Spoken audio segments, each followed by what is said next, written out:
good to see you. Beautiful. So, it's beautiful. I never ask people, how can I help you? I ask, how can I be useful to you? So use me. I like to be used up. Well, we're excited to use you today, Dr. Eger. We're very honored and very excited that you're here with us. This is a group of women. I'm looking around the screen. There are women here from all over, from Israel and England and all over the United States and Canada. And when this program first went up, everybody's signing up. It was just really, everybody's very excited to hear from you. I'm going to do a little bit of housework before I introduce you. Not that you need an introduction, but just a little bit of thanks for the people who put this program together. And then I'd like to hand all the floor to you. Thank you. So many of you know that I run an organization called Core Connects Rhode Island. And I was approached by Robin from Reading with Robin, who asked if I would like to do a program with her. And if I would, who would I like to interview? And it's no question that Dr. Eger is the woman right now who we're all eager to hear from, excuse the pun.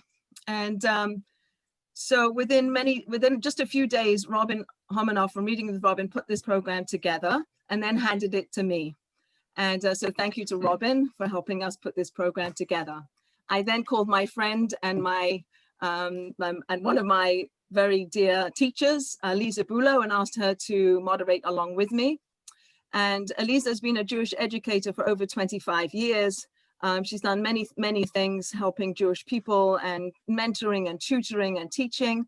And most recently, she started an organization called CORE.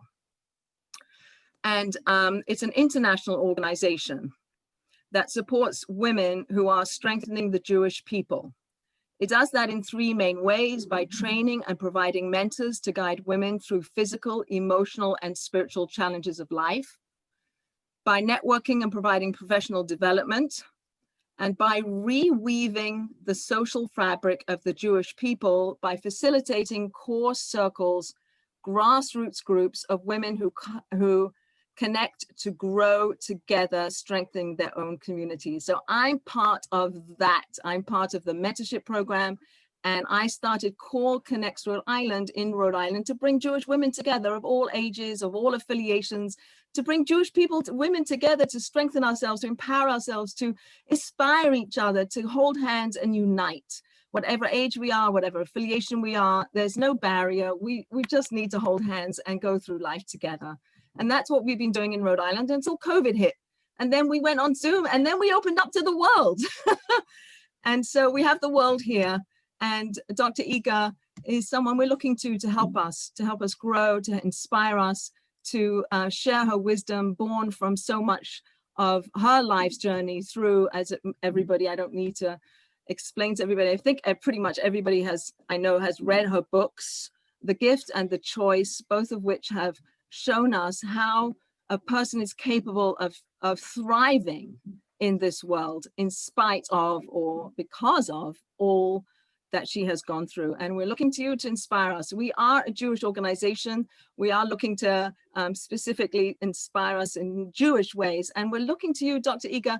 I know you've described yourself as a role model, as a proud Jewish woman. Could you tell us, please, how you see yourself as a Jewish woman?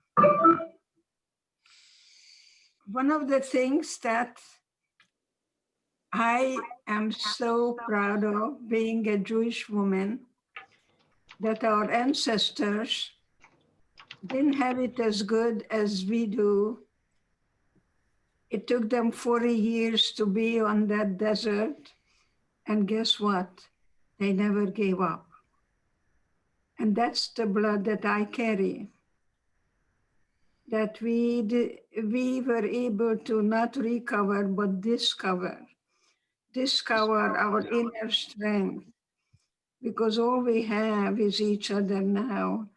And we carry that blood, that we can find hope in hopelessness, that we don't have any problems, we have challenges.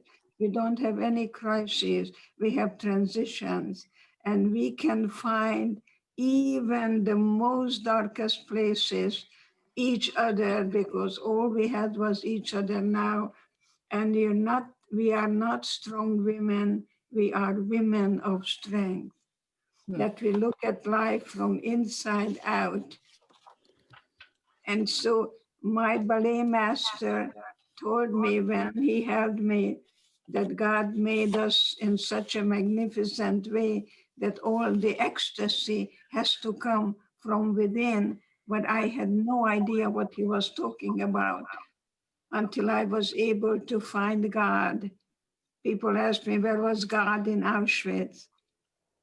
God was with me, guiding me, how I can look at the guards that they were in prison, not me.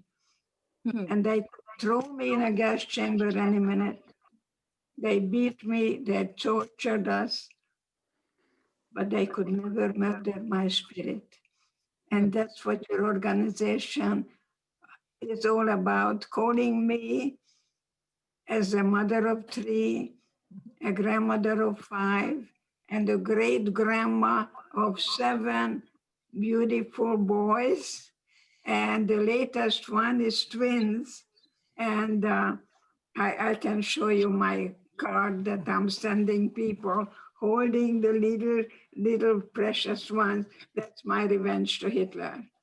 I think revenge just gives you satisfaction, but it's very temporary. So I'm for something rather than being against something. And I was very suicidal after I was liberated, because I realized that my parents are not coming back. Here, wait, you have to hold it here. There. Can you see that? Yes. Beautiful, beautiful. You only have nachas from your family. It's beautiful. I have a lot of nachas and a lot of peace within, that somehow it was meant, it was beshared for me to make it through and talk to you what I lived. So I'd like there is to. the IQ, I'd like the to. IQ and the EQ, the emotional. Yeah. I would just like to interrupt for a moment and remind everyone to mute themselves because there's some echoing going on. So if you're not part of the conversation, you want to mute yourself. It's not Thank you. possible. It's can you mute us? Here. Down in the far left corner of your screen, there's a little microphone that says mute or unmute.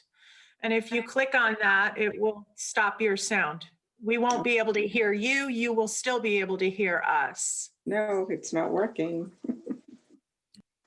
Okay. I want to go back, Dr. Eger. You mentioned that you found God in Auschwitz. Could you tell us a little bit more about that? How did that come to be? I found God who is my Tinkerbell, the free spirit who told me that no matter what is going on, it's temporary. It's not permanent. A lot of yeses, yes, I am, yes, I can, yes, I will. Little did I realize that when I had all that tremendous survivor's guilt, that I was really finding a Hitler in me, because I didn't allow myself to even show up for my graduation. And I want you to know I came to America penniless, didn't speak a word of English, and I graduated cum laude from the University of Texas. So this is what I bring you, that never ever give up.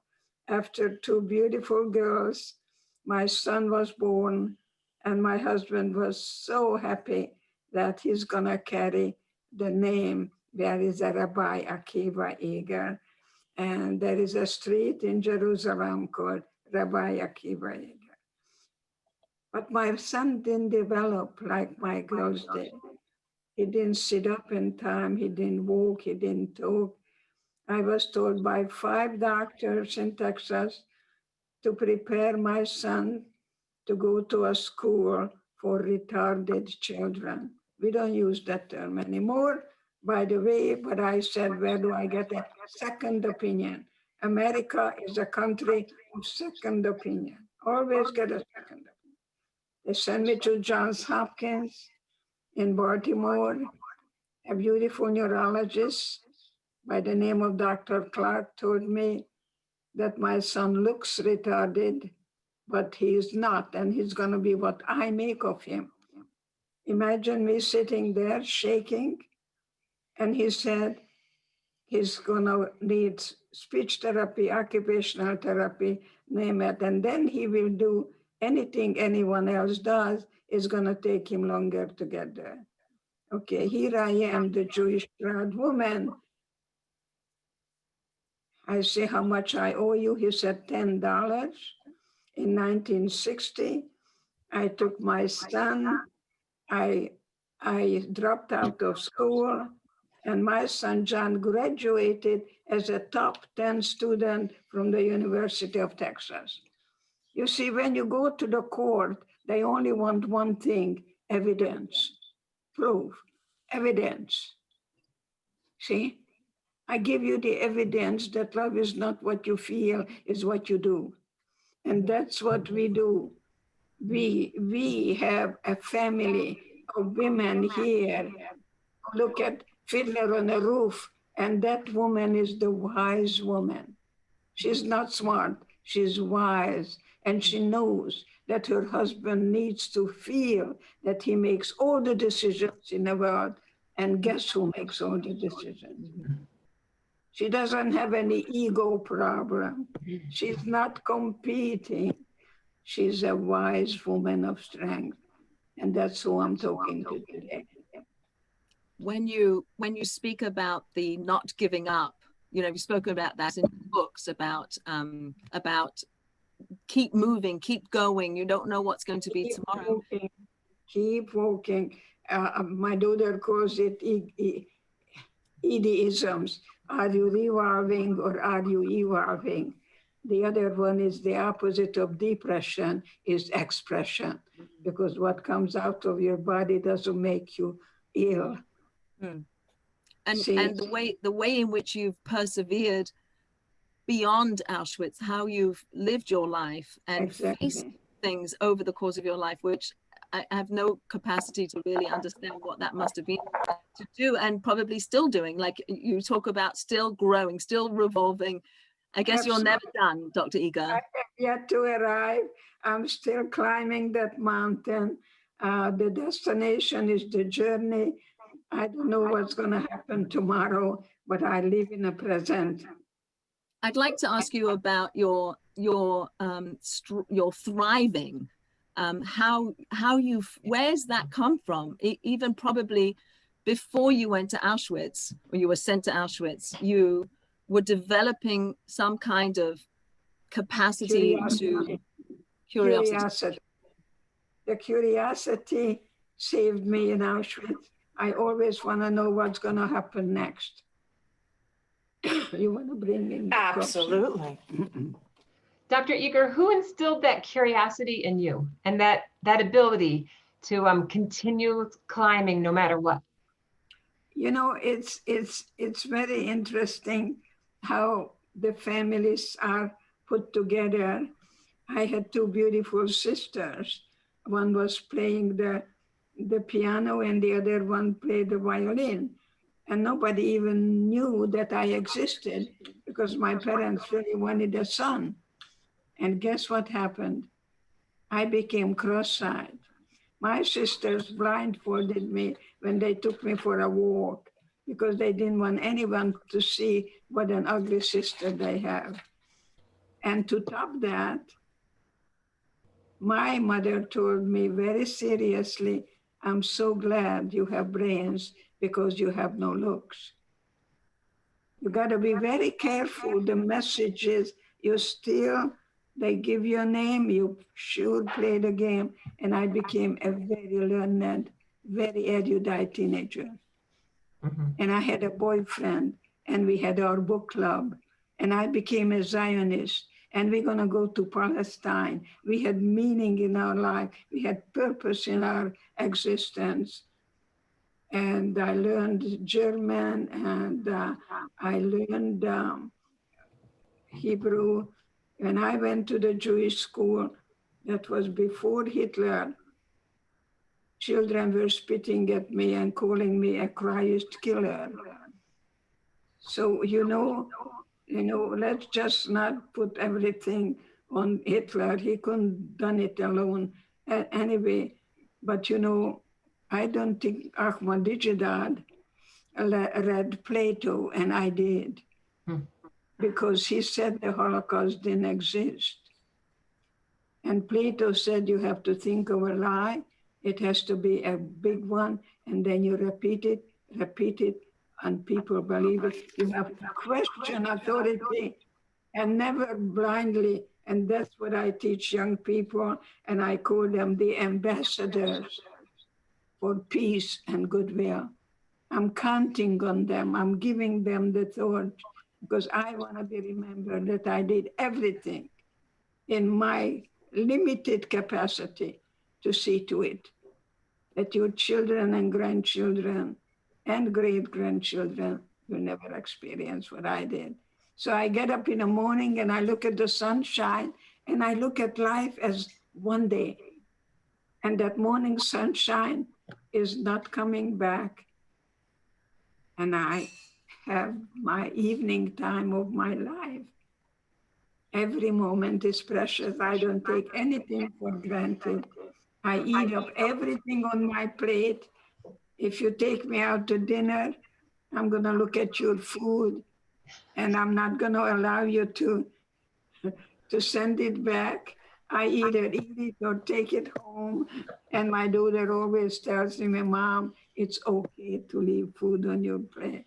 I don't want to waste a crumb, nothing. My daughter just called me, she's making my nut roll. I remember when she went to college and she wanted to know how I make chicken soup. So I tell her all the kind of things that I do. I put some bones in it too. And so I tell her about the onions and such. And she said, Mom, I am doing that. I forgot to tell her you have to put water in it.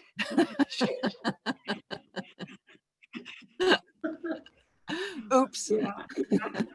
I actually don't use water. I use chicken broth. But your children are very precious. They want the recipe for everything and how many cups. And I don't know how to do that. So my daughter and I are writing a book on recipes. That's your next And book? there is one in Israel now, in Jerusalem.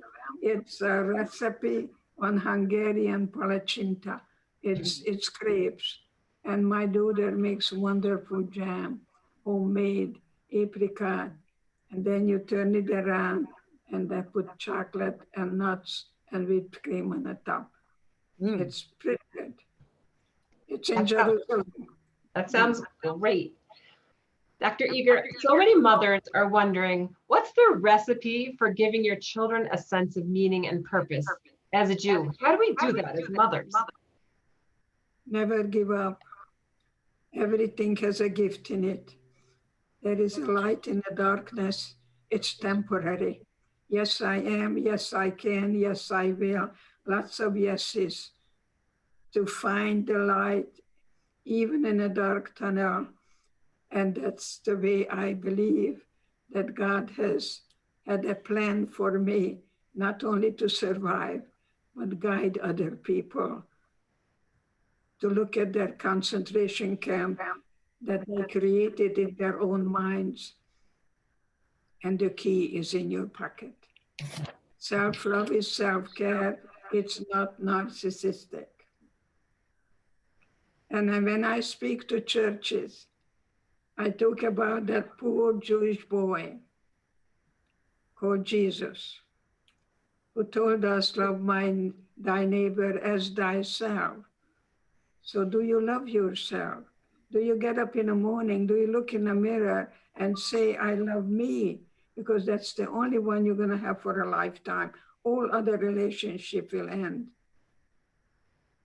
So you got to start the morning how you're going to want to feel at night, and no one can interrupt your peace of mind.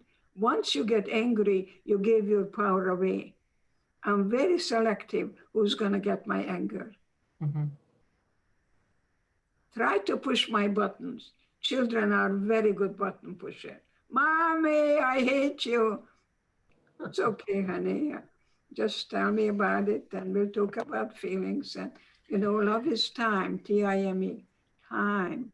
And I hope you take time to be with your sisters because we're stronger with each other than me alone or you alone.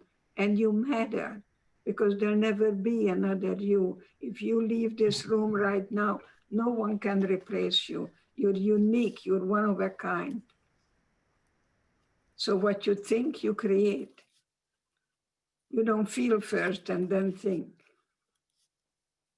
How do you ever feel or deal with people? Have you ever felt anger at God, or have you ever Yes, helped people with their anger yes, at God? yeah. Yes, I shook my fist at God, but my God was giving me permission to feel any feelings without the fear of being judged. So My God is full of hope, full of light, full of love and passion. We were not born to fear. If you have guilt, you're in a past. If you worry, you're in a future. So get rid of two words, always and never. The other day, a woman told me, I'm never going to find a man. Sure enough, what you think, you create. So how do you help people deal with an anger about God? That's a question that a lot of people ask. They're so mad at God, they don't want to be in a relationship. How do they move past that anger? God had nothing to do with Auschwitz. God didn't kill my parents. People did. My God was with me.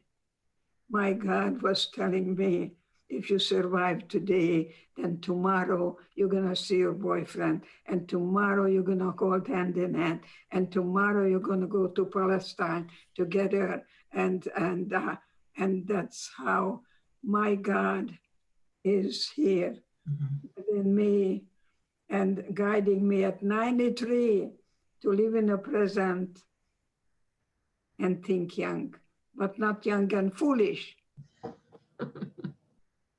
Not to be smart, but to be wise. And that's the woman in Fiddler on a Roof. Remember how she's telling her husband that the daughter is going to marry a guy? Remember how she said, I had a dream, and she goes, oh my God. I mean, she somehow tells her husband that this is the reality. So suffering makes you stronger. Life is about suffering. Don't medicate grief. I work at the university with psychiatric residents, and the first thing they told me, we do not medicate anymore grief. It's about grieving, feeling, and healing. You cannot heal what you don't feel. So have a good cry. It's okay, you feel better. Go to the ocean, scream into the ocean. In the car, you scream, you cry, and then laugh like a hyena, and you're gonna feel better. In Hungary, they say to a woman, don't breathe into your breast. What we do with anger, we either vent it, we suppress it. That's what I did. And I teach you how to dissolve it. How do you dissolve it?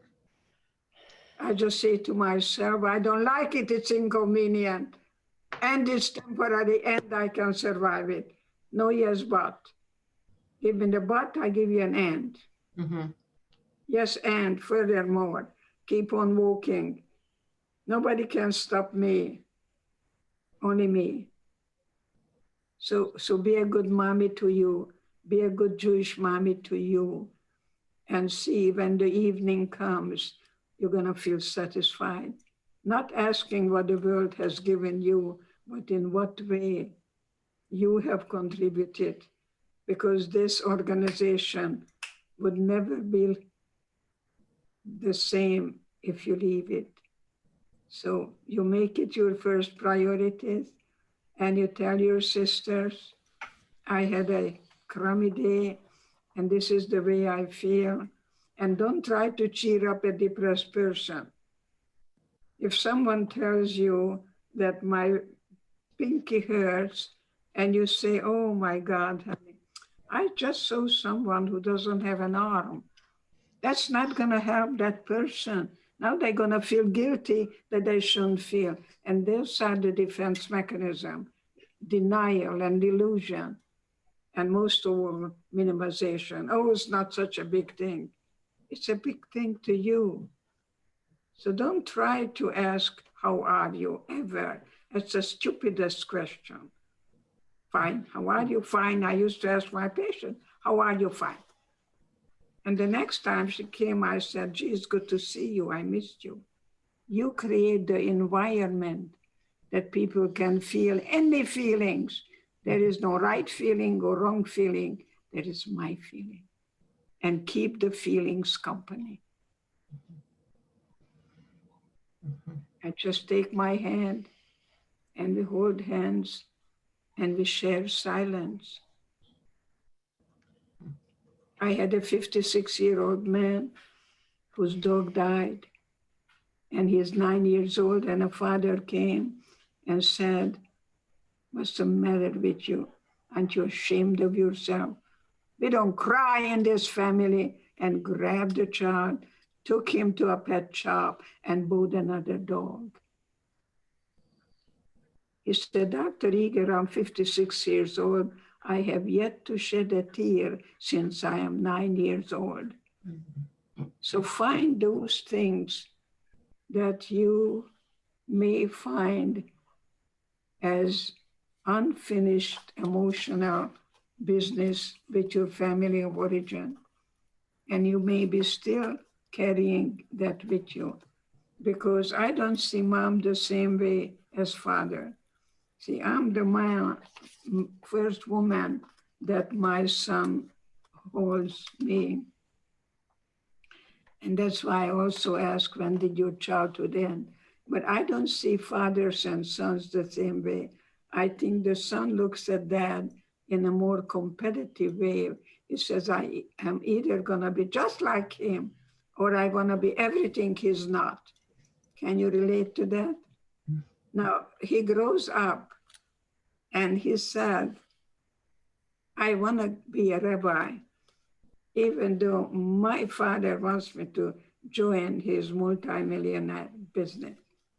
No problem, because he gives the need for father's approval. But he said, I'm never gonna be like him. He's trying to prove something. And if you want to prove something, you're still a prisoner. Mhm. Mhm. So it's a very different relationship with the mother and the father. The father is a role model to the children, the way he treats the children's mother, you. So love is not what you feel, is what you do. He brings you breakfast. When I was working on my doctorate and I came home, my husband was complaining. That's what immigrants do. They make the little child take care of the parents. So we always went to my daughter when we had any problems. We didn't know how to read a Cuisinart. She bought us a Cuisinart. We didn't know how to put it together. So finally she said, I'm gonna send you a recipe for dodos like you. So we were dodos, you know, and I still don't know how to really read very much, put something together. So what is very important, that you find a family within you and see whether you love you. Again, self-love is good. Self-love, I think, is so important. What if you're struggling with the role models that your parents provided for you and your parents aren't alive anymore? How can you work with that? I tell you what is important being Jewish. And I like the Hasidic way to look at everything from a positive perspective. Yes, I like that. I'm very much of that Hasidic philosophy. I'm always looking, yes, and rather than yes, but. And not to deny what's going on, but no matter what happened, I made it. It's easier to die than to live. Mm-hmm. Just remember that. Life is difficult. Look at your birth certificate. There is no guarantee. There is no certainty. There is probability. And that's why I'm a proud woman of strength. And being Jewish tells me that out of the Holocaust came Israel. And look what Israel, they even have the best weed. You go to Israel, people in old age homes are smoking, and it's not getting you high, it's helping you with your pain. Mm-hmm. Yeah. This is not doing things better, but not just surviving, but thriving. Yes. And we're much stronger together than me alone or you alone. Mm-hmm. But find a family inside you. Find that little girl in you. She may be crying, and she says, I want a healthy mommy. And you say, I'm showing up for you. Mm-hmm. Find your little girl. Take her for a walk. And remember, if you were a firstborn child, and if you marry a firstborn, you're going to have power struggle because you're going to have two bosses. And you fight who is going to be right. Middle children like to make Kissinger. You know, Golda Meir asked Kissinger, are you a Jew first and then American? Kissinger said, I am an American first and then a Jew. And Golda said, in Israel, we read backwards. That's right. It's how you look at things. It's not what's happening. And I look at everything as an opportunity of discovery, not recovery. Discover my inner resources. Golda Meir was a very strong personality for sure. Do you see yourself as part of among the mothers of the Jewish people with Golda Meir and yourself? What would you say is a character trait that you share that you could share with us that we could bring forward? I think what I like to do is put on a blackboard 3 things: assertive, non-assertive, and aggressive. Assertive people choose for themselves. Non-assertive people allow other people to choose for you. And aggressive people choose for others. And you can find that in marriage a lot of the times, that the aggressive chooses for the non-assertive, and the non-assertive one day said, I'm sick and tired of you telling me what to do, and starts becoming assertive. And the aggressive one goes banana because she's upsetting the apple cart. So try to be your observer and look at your relationship as an observer from a third person perspective, and you say, oh, aha. See, you set up a relationship that there is a victim and a victimizer. And the victim becomes the victimizer. You do that and you do that. I'm angry because you did that. You passed the buck. No, you don't make me angry. I become angry because your behavior is unacceptable by me. So what you have to do is 3 lines.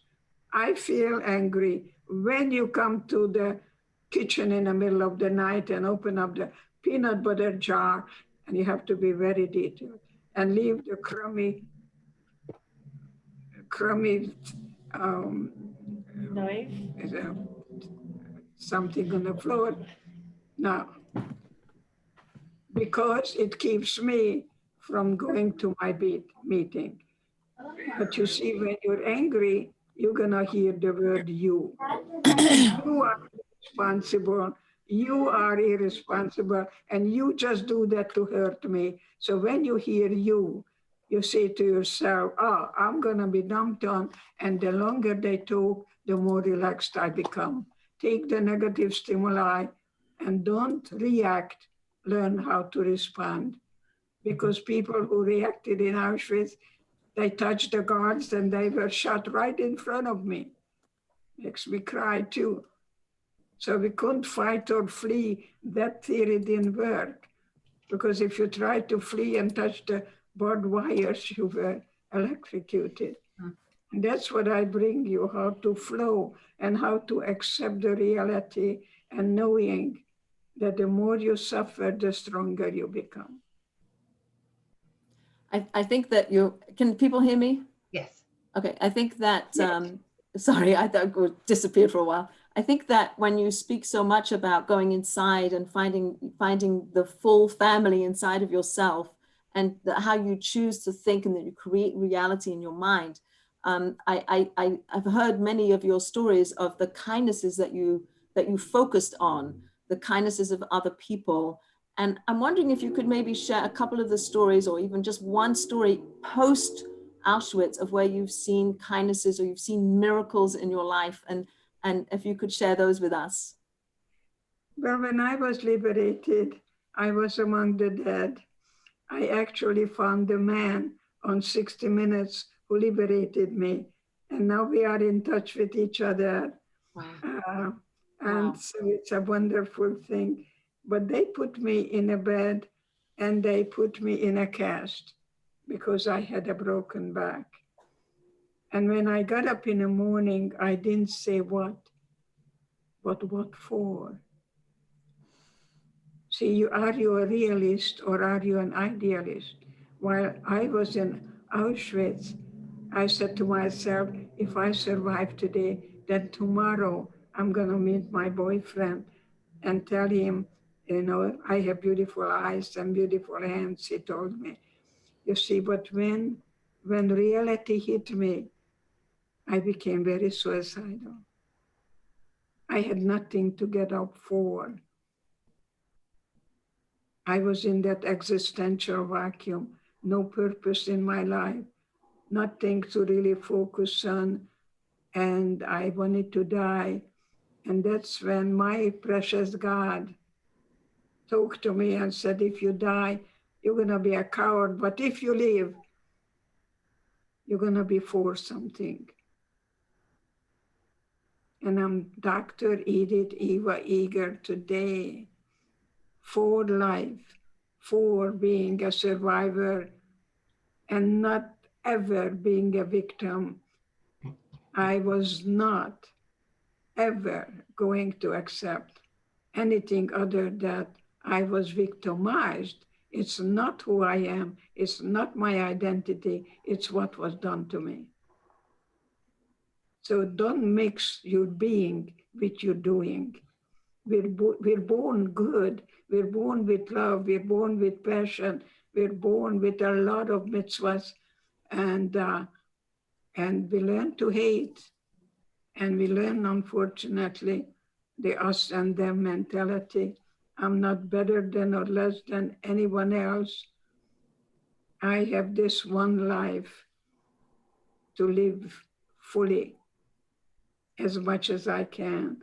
So I do take care of myself. I don't drink, I don't smoke. You know, I'm a former dancer, and I look at life, and I'm doing my choreography, especially when I work with couples, how they have faulty expectations.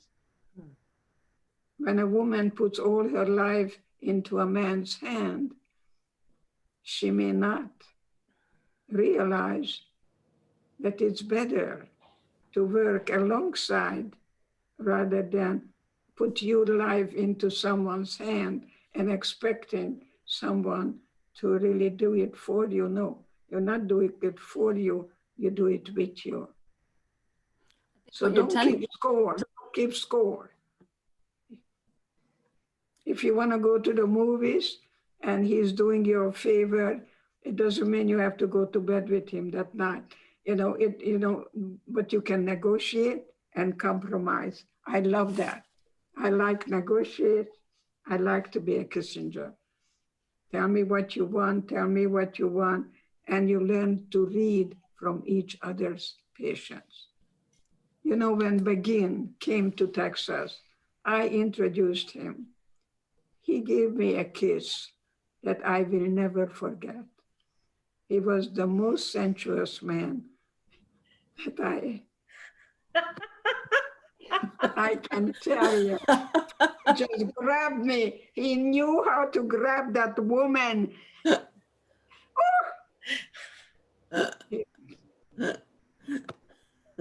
I also met Moshe Dayan when I was in Israel. And I told him that cannibalism broke out. And when I saw people eating other people's flesh, I asked God to help me, and God told me to look down, and I had grass to eat. And even then, I chose one blade of grass over against the other. So I can't is not in my vocabulary. I can, why? Because I think I can. What you think, you create. I think you're telling us that we have that courage also. We have that strength also, that we're born with that strength. Is that what you're telling us? To think about your thinking and pay attention what you're paying attention to, because what you pay attention to, you reinforce the very behavior, what you really would like to extinguish. So think about your thinking, because if you change your thinking, you change your life. I guarantee you, I guarantee you. What do you do when you're afraid? Are you ever afraid? And then it's so hard to change your thinking when you're feeling scared. What do you do then? I refuse to live in fear. I am addicted to jeopardy. And I even sent Alice to write my book, and he thanked me for my book. And now I wonder who's going to take over, but I want to know the answers on jeopardy.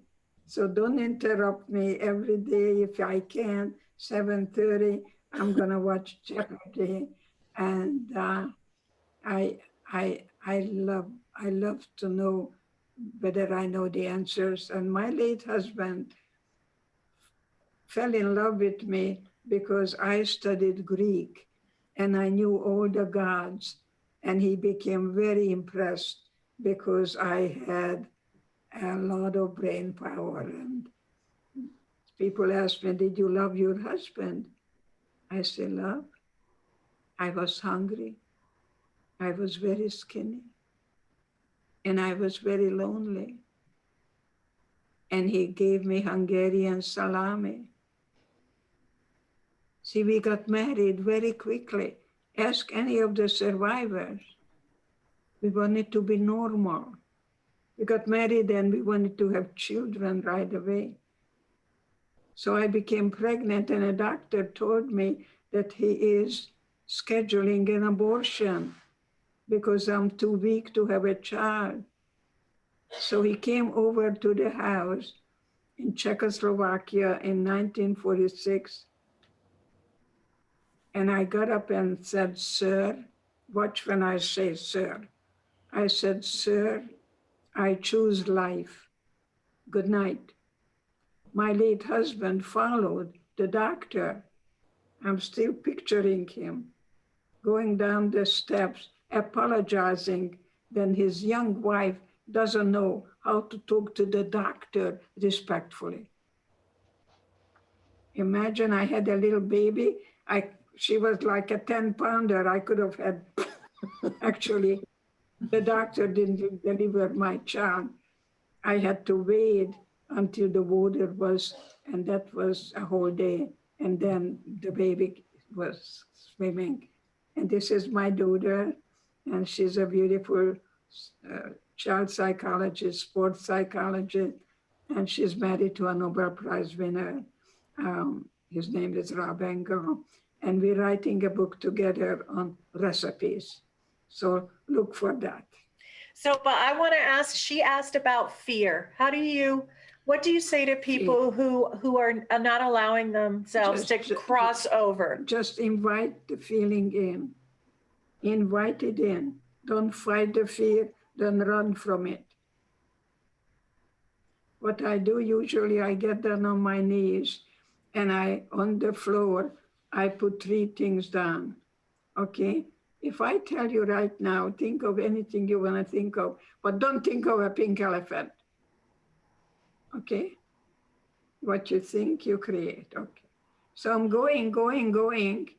I don't know if you watch me, and here comes the pink elephant.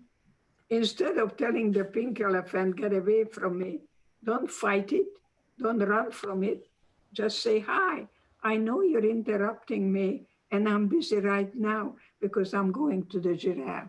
So keep walking. Don't allow anybody to make you feel anything unless you really open up and say, let me put on my shirt. It says in the back, kick me. Don't play the kick me game. Many couples do that because when you're a victim, you're always going to find a victimizer, and it gives you the entitlement to do nothing. Now, don't blame the victim either. This is very complicated. Children blame. Adults do not blame. So I still feel like eating the 7-layer chocolate cake, but that doesn't mean I'm going to act upon it. God gave us temptation. Why? So I can practice the freedom of choice. So my name is not a shrink. I am a stretch. And so you stretch. I'm hoping to stretch your comfort zone today and see whether you have some unfinished emotional feelings that you want to invite it in. And remember, it's easier to die than to live. And I am so happy that my God told me, you're here now to be useful to others. So I feel so blessed that I can give you a choice, because there is, I don't know whether it's Goethe or one of those men said, if a midget stands on the shoulder of a giant, they can see further. So, you know, I am standing on the shoulder of the Hasidic philosophies on Hillel. If not now, when, you know, if I'm, you know, I like that. And I expect my young people that I talk to, that I'm going to say, if she could do it, I can do it too. Be your own cheerleader. I'd like to. I like your dimples. I like your dimples. I'd like to ask you about the spirit. You talk about your spirit, and the spirit never dies when you're never die. I'd like you to, maybe if you could, just speak a little bit about how you see the spirit. Is the spirit the soul? How do you see the soul or the spirit? Or you see, when we were separated and we ended up facing the couple, and I was told by Dr. Mengele, you're going to see your mother very soon. She's just going to take a shower, and promptly threw me on the other side. So I asked, when will I see my mother? And she pointed to the chimney. And she said, your mother is burning there. You better talk about her in past tense. And my sister Magda hugged me. And she said, the spirit never dies. That's how I entered Auschwitz. And today I'm celebrating one of the most beautiful part that Jewish people have to make memories and celebrate the memories. And I owe it to my parents so they didn't die in vain. It's my responsibility when I go anywhere, anytime, especially the military, to let them know what happened when good people do bad things. So memory is a gift. It's a gift, and there is evil in the world. I never forget what happened. I never overcome. I don't know that word. I came to terms with it, and I call it my cherished wound, because part of me was left in Auschwitz. And we grieve over not what happened, but what didn't happen. I didn't have any teenage years. So that's the work I do. I hold your hand and we revisit the places where you've been and relive that experience, but you're not there, you're here with me. I provide that atmosphere. We women are very good in that. So you don't ask your husband, how are you? That's the stupidest thing. Just say, gee, it's good to see you, I missed you, and wink a little bit, and be a little Hungarian flirt, and tell him I want to have a love affair and I want to have it with you, you know. Can you tell us more about the phrase you just used, cherished wound? Yes. Yes, I have my cherished wound, and I think that cherished wound keeps me ageless. I celebrate every moment. When I'm hungry, I have to decide whether I'm hungry physically or am I hungry for attention, affection, approval. And I hope you give up the need for approval. And if you're a perfectionist, you're going to procrastinate. And you become Scarlett O'Hara. I think about it tomorrow. Remember that? The Yankees are coming, war, this, that. And she said, I'll think about it. And when he leaves, she says, frankly, my dear, I don't give a damn. I don't think he's a man. Men don't say that. A man said, I'm going to roll up my sleeve and I'm going to look at what is my share in this relationship and go see Dr. Eger.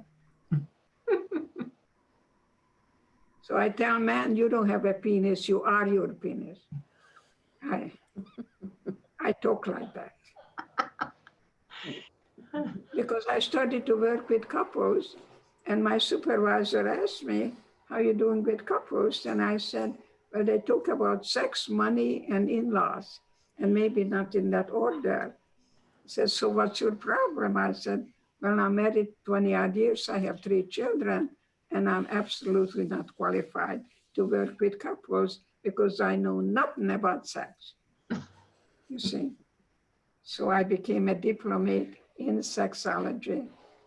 And I was with Albert Ellis in the 90s, who helped me to become a diplomat in sexology.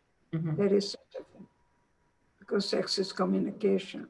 And I beg men not to sexualize emotionality. So when you have a fight, don't have sex afterward, because you reinforce the fighting. Otherwise, it's just plain vanilla. But I can talk about it 3 more days, and I just want you to love yourself, and I want you to tell you what is scientific. that an orgasm prevents Alzheimer's. If you don't use it, you lose it. You dry out like a prune. So talk to each other, making dates, and yeah. Good. Thank you. I would like, I'd like to pivot a little bit here and ask if you could talk, because people have sent in questions ahead of time, and one of the very pervasive questions has been about the notion of forgiveness. And you're thriving. How does it relate to forgiveness? Is there forgiveness involved at all? You can quote me on that there is no forgiveness without rage. Don't cover garlic with chocolate. I don't have godly powers. I'm not God at all. God has the last word. It's not me forgiving the Nazis at all.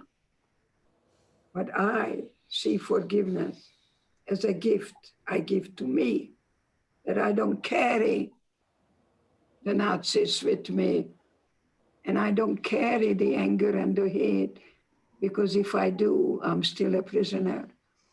I don't give another inch. People say, you're such a good person. No, I'm selfish. I want to have joy. I want to have passion. So what happens to women a lot of the times, that you don't want to go to bed, you're too tired. And you don't want to go to bed, but then you do because you think you should. And then you resent the fact that you did something what you don't want to do. And then you fluctuate from guilt to resentment. Don't do that. Call me. Just be honest with each other. It doesn't have to be all or nothing. And I like negotiation and compromise, give and take, and tolerate differences. Don't come with an agenda. So forgiveness. Is there a way to get to forgiveness without rage? You have to have the outrage, but then forgiveness gives you the ultimate spiritual freedom. It's a gift I give me. Mm-hmm. I don't know where the Nazis are, but I know that the largest Jewish population today in Europe are Jewish. Dr. Eger, is there a path to forgiveness where you could skip the rage, or a different path that doesn't include rage for those people who are not rage inspired? Is there another way to forgiveness? I think you got to go through the valley of the shadow of death, but not to camp there. Mm-hmm. I think the Torah is so brilliantly done. We have Shiva, and then they say after 1 year, leave the dead alone. Mm-hmm. Mm-hmm. So I had a woman who was 70 some years old, and the son asked me to see the mother because she stopped seeing the grandchildren. She's still angry that her mother died when she was 16. So I did see her, and I only had 1 hour. So I'm going to tell you now about reframing. And I asked her, where is your mother buried? And she told me with her accent, where is she buried? And I told her very seriously, I didn't hypnotize. I said, your mother needs you. And she looked at me. No one talked like that. I said, a Jewish mom will not rest in peace knowing that her daughter is not living a full life and being a good grandma. I want you to go to the cemetery, and I want you to take off your shoes, and I want, it's in my book, And I want you to make peace with your mom. So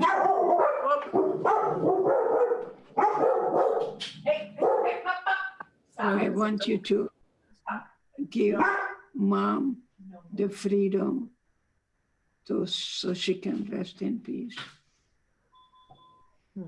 It's how you look at things and the attitude that you acquire. So I got beautiful letters from the family. They didn't know what I did. I didn't know either. I call it the Hungarian exorcism.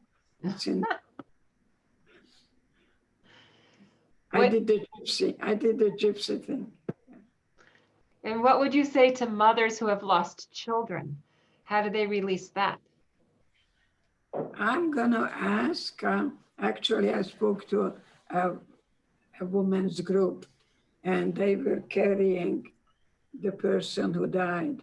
And this woman had a son. And I asked, how old was the son? And she says, 29 years. And I told her, would you consider looking at that? That life is not about lost and found. That spirit was sent to you for 29 years. And that spirit went home. You see? And then I said, I made it up. If you may be invited to a party, maybe a wedding, and your husband wants you to dance with him, can you give yourself permission to dance, or do you think that you're cheating on a son?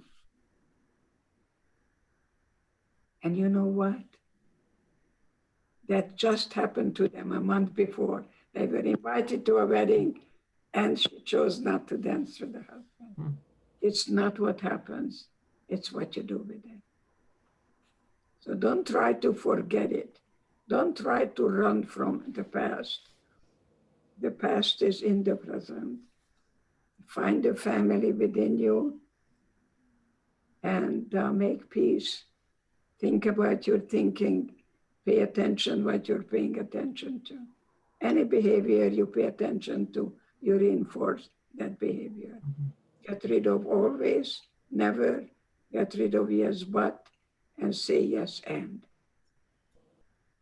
And the mantra is yes, I am, yes, I can, yes, I will. Keep the organization as beautiful because I matter. I matter. We're getting to the end of an hour. It feels like it's gone by so fast. Is there any last parting words that you'd like to share with us of, you know, moving forward and things that you have left to do in your life, what you're growing towards, what you're envisioning for the future, what words of wisdom you'd like to impart to us? Just tell yourself that there is nothing better than what I am. I'm a Jewish person whose ancestors survived the desert, the Holocaust, and now we have the state of Israel. And I am going to do my share to celebrate every moment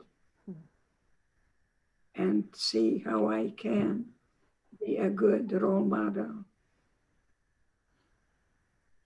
especially finding my little girl inside me and tell her that I am showing up. I'm showing up as a good parent and be a good Jewish mama to you. Because when I came to America, I put food on my plate, on my little girl's plate, and none on mine. On your husband's plate. My husband's plate. Yeah. You see, because I didn't want him to feel that we are so poor. And then I went to the bathroom to cry because I didn't want to cry in front of him. I won't do that today. But what I want you to do is forgive yourself And you have to just say one thing. If I knew then what I know now, I would have done things very differently. My parents had tickets to go to America. And we don't know what's going to happen tomorrow. It's the most difficult time to be in a limbo because we don't know what's going to happen tomorrow. So I live today. I do everything I can to love me, and the suffering makes me even stronger. I am already strong because I'm a Jew. I don't give up right from the start. If I can't get in the front door, I'm gonna look for the side window. If that doesn't work, I'm gonna look for the chimney, because the word next is a good word. Next, next, next. Let go, letting go, and not being entitled. That's my definition of love, the ability to let go. Thank you so much. We so appreciate this time. Oh, you, A special window. Thank you. Thank you. So before everybody leaves, I mean, big thank you, Dr. Eger. Really, I wish we could continue this conversation for many more hours, and everybody's hanging on your every word. And so we should. So if you haven't read the books, please do. They're Dr. Eger in written form. But obviously there's so much more. So please pick up the books, The Choice and The Gift.